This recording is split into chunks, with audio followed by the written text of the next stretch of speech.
What's up, everyone? This is Yevhen from a local Canadian company, Appliance Fix Lab in Winnipeg. Time to troubleshoot Maytag appliances.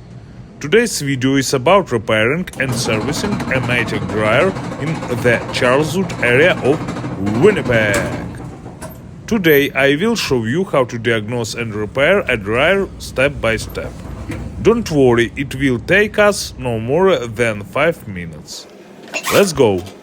I turn on the Maytag dryer to the drying mode and hear a loud noise when the drum is spinning.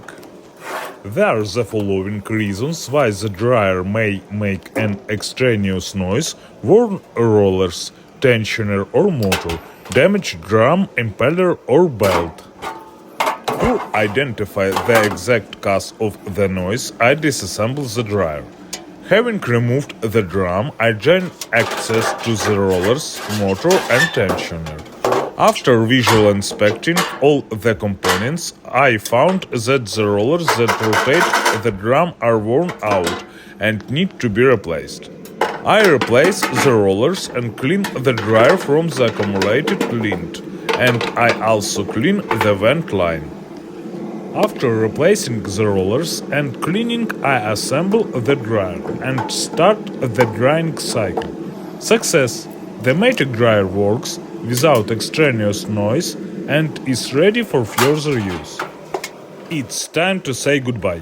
If you have questions about repairing your Maytag dryer or questions about any other appliances, leave comments and the Appliance Fix Lab team will definitely answer them.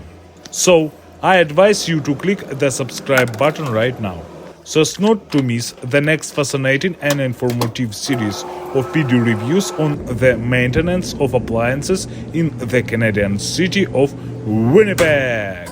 You subscribe and like. I make new videos on appliance repair and maintenance. Together we can fix any problem. See you soon. Bye bye.